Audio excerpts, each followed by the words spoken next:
Eccoci, buongiorno a tutti, benvenuti in questa diretta live dalla sede di Fondazione Banca degli Occhi. Ripartiamo dal dono. È questo uno spazio che abbiamo creato per parlare di cultura di donazione, per raccontare il mondo del dono. È un appuntamento breve di 20 minuti per incontrare i protagonisti di questo mondo, per conoscerli con un colloquio informale e fare due chiacchiere insieme a loro prima di riprendere il lavoro pomeridiano. E oggi, devo dire, abbiamo un ospite molto caro a Fondazione e noi siamo particolarmente contenti di inaugurare questa diretta live con presidente di un'associazione importante, protagonista della cultura del dono, un'associazione che ha radici profonde e uno sguardo che va davvero lontano. Abbiamo il piacere e l'onore di avere con noi la presidente dell'AIDO regionale, Bertilla Troietto. Grazie. Buongiorno. Ciao Bertilla e benvenuta e grazie di essere con noi in questa prima diretta live. Ricominciamo dal dono. Innanzitutto, come stai? Allora, sto molto bene. Ti ringrazio e ringrazio Fondazione per avermi onorata di essere la prima protagonista di questa trasmissione e un buongiorno, una buona ripartenza a te e a tutti coloro che ci ascoltano e ci vedono. Bene, grazie davvero di cuore. Senti Bertilla, stavo pensando al periodo che abbiamo appena trascorso e alla ripartenza che adesso è arrivata. Ecco, tu come stai ripartendo? Allora, dopo questo periodo di ferma, diciamo, ecco, siamo già ripartiti in realtà utilizzando le nuove forme di contatti, per cui videoconferenze, per cui presenza sui social, per cui ovviamente in modo completamente diverso da prima. La nostra attività prima era contatto con le persone, contatto con i volontari, contatto con il pubblico, i banchetti, la serata, l'incontro. Adesso tutto questo non è possibile, o almeno finora non è stato possibile, si ricomincerà un po' alla volta e ripartiamo appunto con queste modalità. Per AIDO è stato un periodo molto duro da una parte, perché il tutto è iniziato nel momento in cui erano cominciate le assemblee elettive. In questa primavera dovevano svolgersi le assemblee elettive dei gruppi, delle province, della regione e questo ci ha fermati. Adesso per fortuna i CPM, le ordinanze regionali ci permettono di cominciare a muoversi, ma un po' alla volta ripartiamo, perché non è semplice. Da una parte la paura, da una parte l'essere attenti a non far male a sé, non far male agli altri, dall'altra, per cui social, il territorio, stiamo ripartendo piano piano nel territorio, ma ok, si va. Bene. Senti, tu sei da 8 anni presidente dell'AIDO regionale e sei anche, quindi udite, questa è una cosa importante, come primo ospite della nostra diretta live, anche Cavaliere al Merito della Repubblica. Dico bene? Sì, ho avuto questo onore. Allora il Presidente della Repubblica ha firmato l'ordinanza, l'ha firmato il 2 giugno dello scorso anno, ma la vigilia di Natale il prefetto di Treviso mi ha consegnato questa onorificenza. Allora, è un'onorificenza data a me, ma in realtà è veramente un'onorificenza che meritano tutti i volontari AIDO. Cioè, sì, loro scelgono, danno un nome a qualcuno fisicamente, però veramente in quel momento io non ho potuto parlare, perché in quel momento non puoi parlare, però se avessi potuto farlo, e lo faccio ora, è assolutamente un'onorificenza data a tutti i volontari AIDO che giorno dopo giorno si impegnano, si danno da fare, lavorano per promuovere questa cultura del dono, questo dono di cui stiamo parlando anche adesso. Certo. Sì. E questo è in conseguenza un po' di questi 8 anni, ma anche degli anni precedenti del mio impegno in AIDO. Io sì, ho lavorato prima nel mio comune, poi nella provincia di Treviso, che è la mia provincia, e poi in regione. Sono 12 anni che sono nel regionale Veneto, ormai sono da cambiare. Senti Presidente, prima del Covid, com'è che si muovevano i volontari AIDO? Voi avevate parecchi incontri, avevate i banchetti nelle piazze, incontravate le scuole. Secondo te adesso nella ripartenza che cosa cambierà? Allora, ho già detto per quanto riguarda le assemblee, vista la normativa, possiamo già ricominciare con tutte le attenzioni, rispettando le distanze, rispettando tutto, si possono già ricominciare a fare non in remoto ma in presenza. Però con il pubblico nel territorio cambierà tanto. Allora, come abbiamo già cominciato in occasione della giornata nazionale donazione e trapianto di aprile, mi sembra 19 ma non vorrei dire una data non corretta, di modo una domenica di aprile, siamo andati sui social. Abbiamo inondato i social di ricordo di questa giornata, di questo grande impegno che deve avere ogni cittadino. E da adesso in poi, per ora almeno, niente banchetti, niente serate, no anche alle scuole, avevamo parecchi incontri programmati con le scuole e lavoreremo molto sui social, ci saremo lì, anche perché in realtà non è una cosa completamente sbagliata. Pensa che persone giovani alle conferenze, alle serate, non ce ne sono tanti che vengono. Loro vivono molto i social, i ragazzi, per cui forse questa cosa ci è arrivata tra capo e collo, ma forse è servita, ci ha fatto riflettere sulle modalità di incontro, per cui credo che siamo aperti a una prospettiva più ampia, possibilità diverse. Non sempre è facile, perché non tutti sanno utilizzare i social, non tutti, per cui ci sarà ancora una fascia che avrà bisogno degli incontri e vedremo mano a mano che andiamo avanti. Pensa, noi probabilmente l'ultimo sabato, dobbiamo averlo deciso, stanno decidendo in questi giorni, l'ultimo sabato e domenica di settembre o il 1° di ottobre avremo la giornata nazionale dell'AIDO. Avremmo dovuto essere in piazza con i banchetti per informare le persone, per contattare, per spiegare.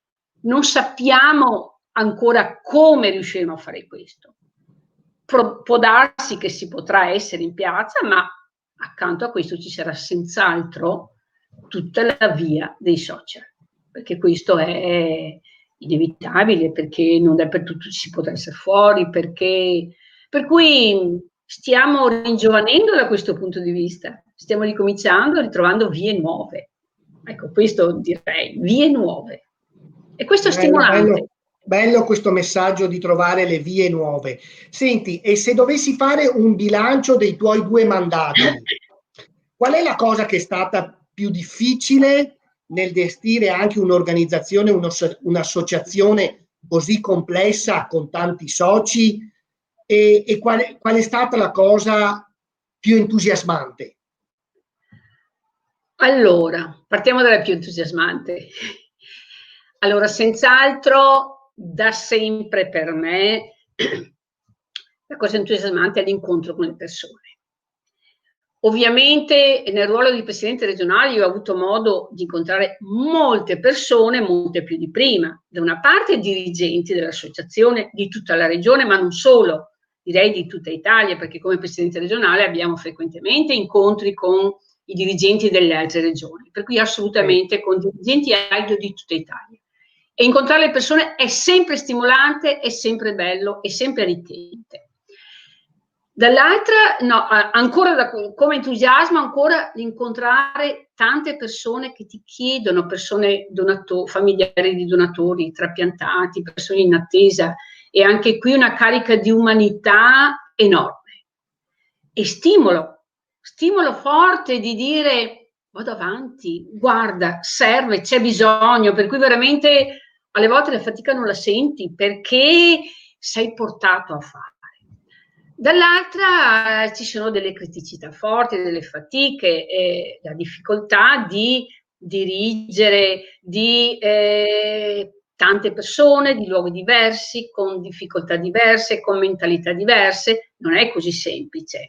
AIDO è un'associazione unica in Italia, è una piramidale, abbiamo i vari livelli, ma AIDO è unica. Le teste però sono tante, alle volte non è così facile far sì che tutti riescano a vedere le cose in un certo modo. Per cui un po' la difficoltà è stata questa, veramente far seguire sempre le regole, tra virgolette, e poi ecco l'altra difficoltà molto forte che adesso si sta accentuando è il discorso economico. AIDO è un'associazione che lavora nel territorio, non opera con le persone per dare servizi, ma opera sulle coscienze. Per cui noi non abbiamo mai fondi perché noi parliamo, non abbiamo fondi da enti pubblici, privati, se non quello che i volontari AIDO raccolgono con la propria attività.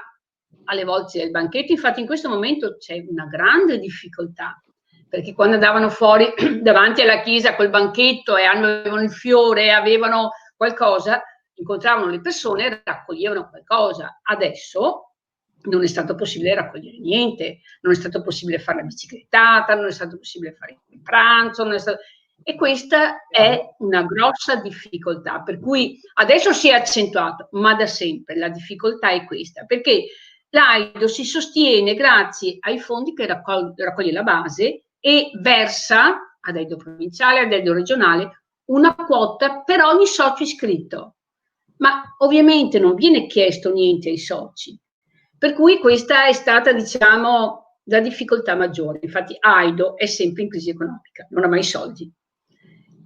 E questo, sì, l'altra difficoltà.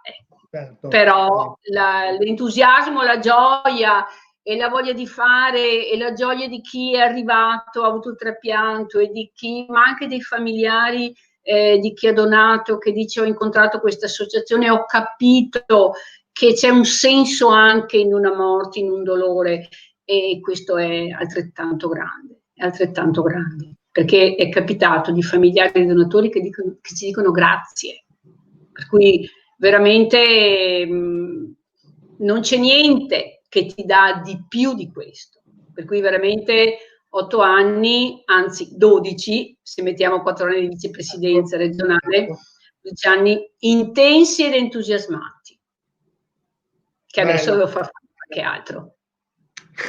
Ma sai, Presidente, a me cosa colpisce sempre?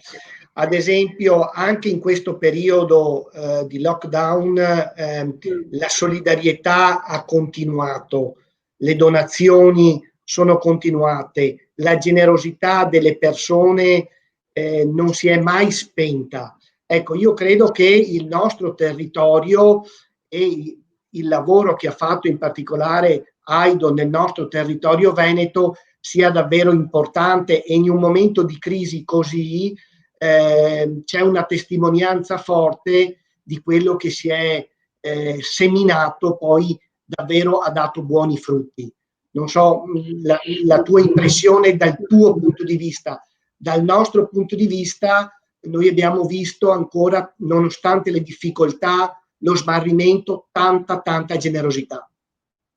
Assolutamente sì, sono d'accordo su questo. Se pensiamo che durante questo periodo di lockdown, per cui veramente difficile anche da un punto di vista sanitario, le donazioni in Veneto sono diminuite del 39%, che è tanto, ma se pensiamo che nelle altre regioni andiamo al 50% e anche al 75% di riduzione, possiamo dire che in Veneto come da sempre, veramente c'è stata è continuato questo slancio di generosità. Guarda, ti porto un esempio, appena si sono aperte le porte, abbiamo potuto uscire di casa, sono andata in cimitero e lì ho incontrato il marito di una signora che conoscevo, mia coetanea, che era deceduta, non lo sapevo perché ovviamente se non ho...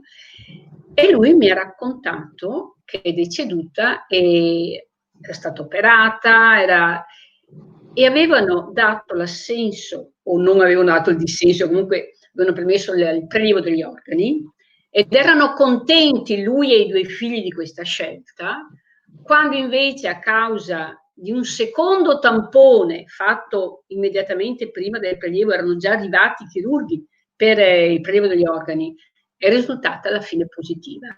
E lui era amareggiato perché non si era potuti procedere il prelievo. E io gli ho detto comunque, guarda, tua moglie è una donatrice, ha donato, anche se poi fisicamente non è stato...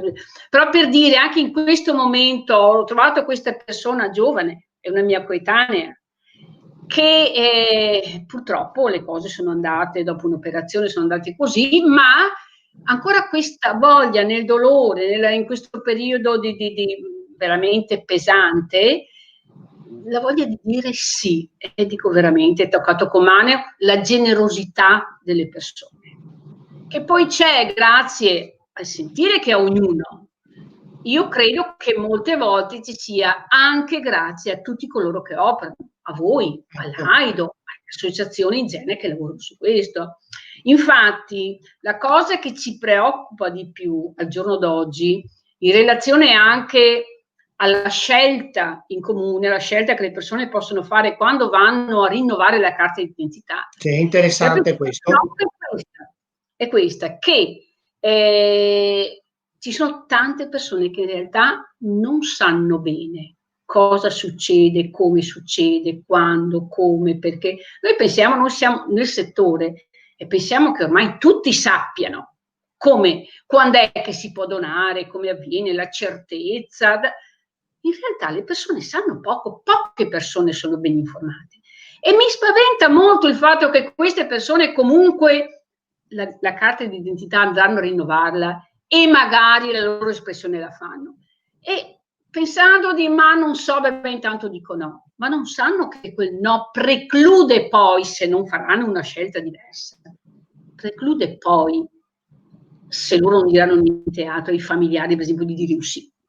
Cioè questo no è un no molto pericoloso, meglio non dire niente, ma mi spaventa il fatto che non potendo fare incontri, non potendo esserci, qualcuno non sia raggiunto dal nostro messaggio. Ecco, questa è la cosa che ci preoccupa un po', perché in realtà le persone, se sanno, al 99% dicono sì. Sono rarissime le persone che dicono no, perché per motivi religiosi, per motivi filosofici, per motivi, sono pochi. La maggior parte dice no perché non sanno, conosce, ha paura. Le paure sono tante, soprattutto in questi campi, sono legittime.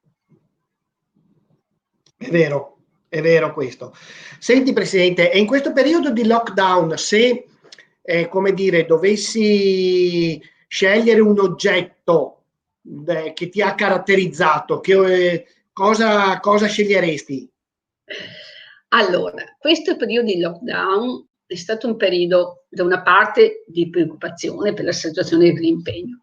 Per me è stato un periodo in cui ho potuto fermarmi un po', riposarmi un po' e fare una cosa che a me piace tantissimo fare, leggere.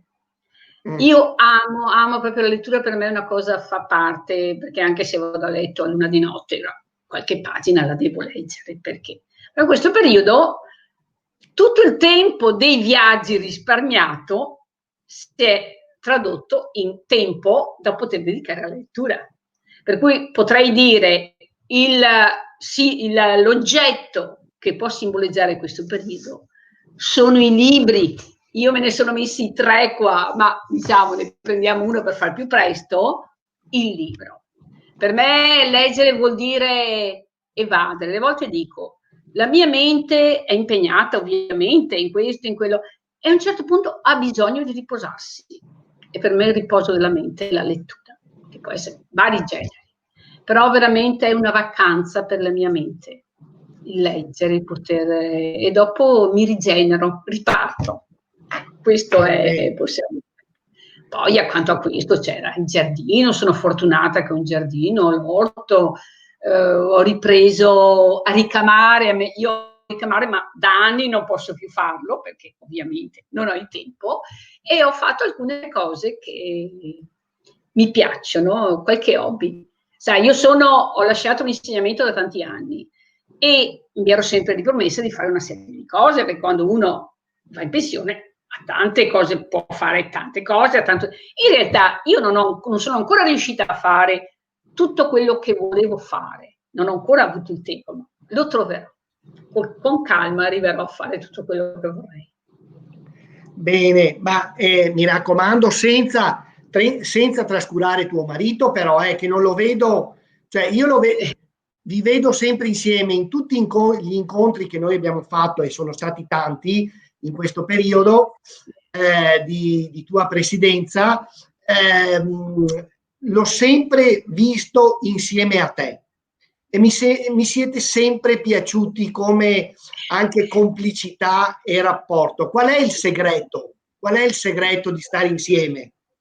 Allora, io ti dico, siamo sposati da 47 anni. Fra un mese esatto festeggiamo i 47 anni di matrimonio. Io alle volte gli dico, guarda, ti sposerei ancora, con qualche piccola cosa, ma ti sposerei ancora. Bello, sono molto felice della mia vita di coppia, voglio dire, di mio marito, sono molto... Il segreto è come sto pensando a un piatto, un buon piatto di cucina, un po'.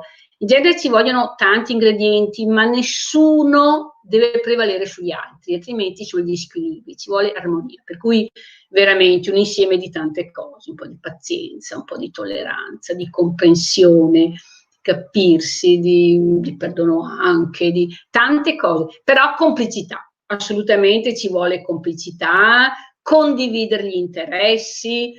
Io infatti devo ringraziare mio marito perché grazie a lui che mi ha sopportato, perché le volte devo essere sopportata e supportata, perché lui si definisce mio chauffeur e portaborse, veramente lo devo ringraziare perché è anche grazie a lui che posso fare, che ho potuto fare tante cose. Veramente sono molto felice della mia vita di coppia. Bene, bene, un bel messaggio. Ci siamo regalati 2 meravigliosi figli. Per cui esatto, ricordiamo che anche hai 2 figli. Una figlia e un figlio. Esatto. E questo ti dico, certo, avere una serenità familiare, un equilibrio familiare ti permette anche di vivere il tuo impegno, prima il lavoro quando ero lavoro, adesso l'impegno come volontaria, con più forza, con più entusiasmo, con più serenità rispetto a chi vive problematiche di tipo diverso, assolutamente. Però perdonami Presidente, gli ingredienti che hai ricordato per una buona relazione di coppia sono anche degli ingredienti utili e indispensabili anche per gestire in maniera appropriata e corretta anche una grande organizzazione, una grande associazione come AIDO, credo, no? Assolutamente sì, assolutamente ci vuole un po' di tutto questo e molta comprensione, molta comprensione. Volevo solo aggiungere una cosa. Ma certo. Che questo periodo di coronavirus ha fatto emergere con molta forza quello che è l'impegno, il secondo grande impegno che ha AIDO. Allora, AIDO ha come prima finalità promuovere la cultura della donazione. Il secondo impegno che ha AIDO è la prevenzione. Ecco, io penso che questo periodo ci ha insegnato quanto importante è la salute, che se ce l'abbiamo non ci ricordiamo di averla e non riflettiamo sull'importanza, su quale dono prezioso sia, e sull'importanza del difenderla. la nostra e quella degli altri. Ecco, direi che a maggior ragione sta uscendo proprio quanto importante è la prevenzione. L'uso delle mascherine, le distanze, tutto faceva pensare proprio, abbiamo la salute, facciamo qualcosa per difendere. Ecco, la prevenzione, che è il secondo grande impegno di Aldo, sta venendo fuori alla grande, per cui sono contenta anche di questa cosa, di far parte di un'associazione che insegna delle cose che sono fondamentali, abbiamo scoperto fondamentali per la nostra vita, anche in questo momento. Certo.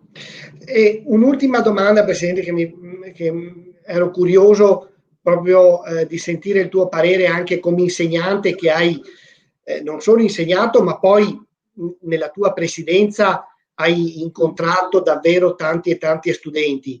Non so, come valuti questa didattica a distanza? Allora, la cosa è molto complessa e non è semplice. C'è stato un momento in cui probabilmente era necessario, però io dico una cosa, partiamo dai bambini, dai più piccoli. La relazione, la capacità di apprendimento è strettamente legata alla capacità di relazionarsi con il docente. Tanto più sono piccoli i bambini, tanto più forte deve essere questa relazione, che all'inizio è relazione affettiva, cominciamo dalla scuola materna, prima della scuola elementare, cioè la relazione è affettiva. Attraverso questo canale passa tutto.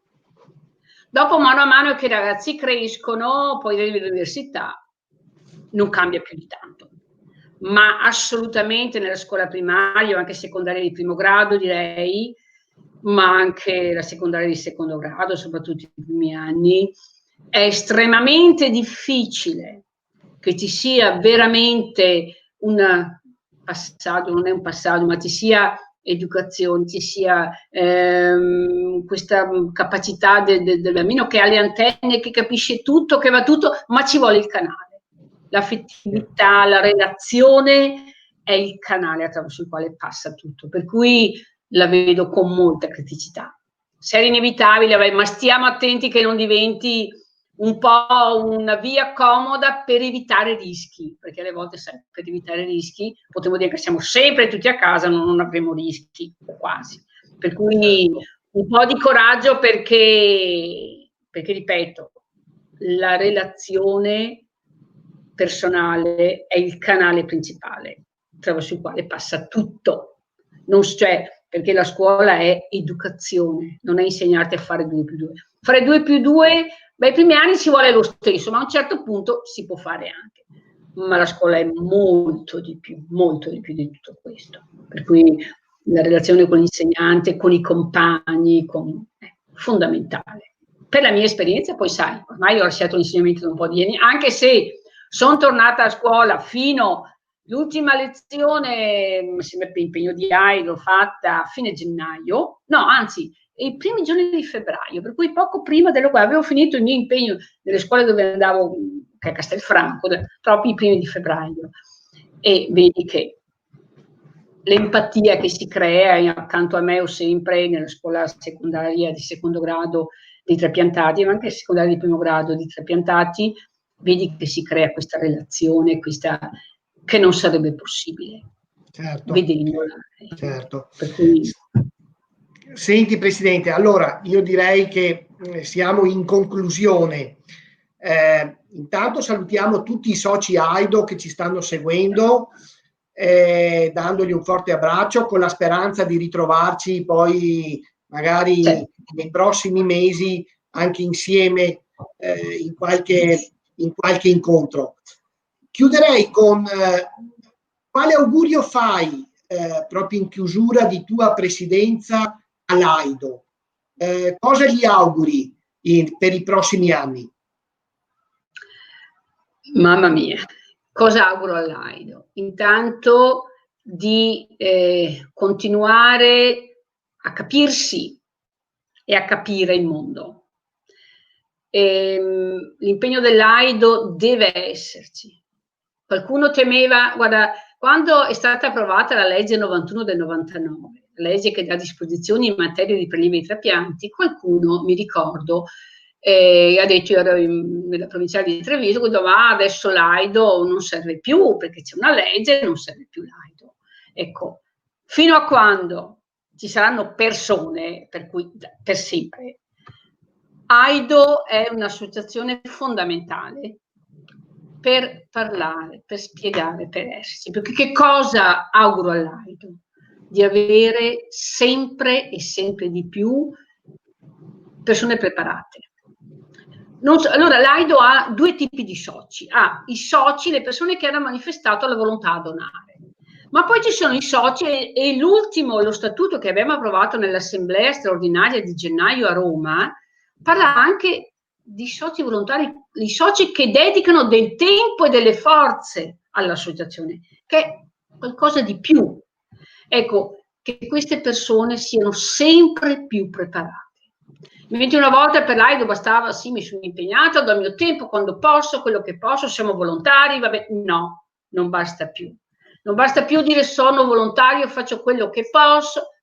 Abbiamo il dovere di essere preparati, di essere professionali anche nel volontariato. Per cui quello che auguro all'AIDO è di avere sempre di più persone che si preparano in modo adeguato, perché la sfida è sempre più difficile.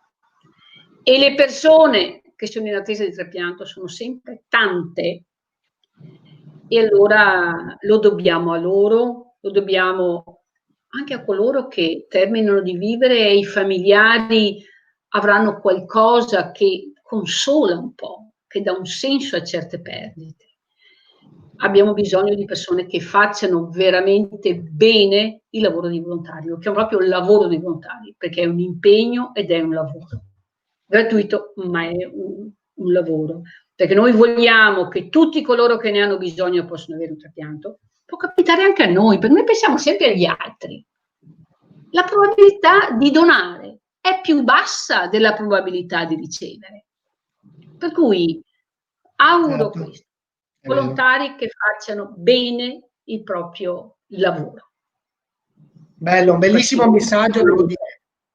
Un bellissimo messaggio in conclusione. Naturalmente un grazie davvero sentito a una cara amica, la presidente dell'AIDO regionale Bertilda Troietto. Grazie a tutti voi amici che ci avete seguito in questa prima diretta live di Fondazione Banca degli Occhi. Ripartiamo dal dono. Cara Bertilda, tu riceverai la nostra maglietta, eccola qui. Vediamo se si vede, sì, eccola qui. Benissima, bellissima, sarò onorata di portarla. Naturalmente munita anche di scatola, eccola, vedi, con il nostro slogan, dov'è qua, eccoci qua, non perdiamoci di vista. Mi raccomando. Una frase densa di significato. Grazie, grazie di cuore, grazie a tutti gli amici che ci hanno seguito. Noi ci vediamo per la prossima diretta live martedì 16 giugno, cioè martedì prossimo, sempre alle ore 14, e avremo ospite un altro grande testimonial del dono che è Luca Occhialini, e ci parlerà della sua avventura a Capo Nord e ci racconterà l'approccio che lui ha avuto al mondo della donazione e la sua esperienza, davvero da non perdere. Quindi grazie Presidente, grazie a tutti voi, un abbraccio forte a tutti e viva, il cielo è sempre più blu, avanti, ci vediamo martedì prossimo. Ciao, grazie. Grazie, grazie a tutti, grazie a Fondazione Banca Occhi, sempre accanto a noi. Grazie.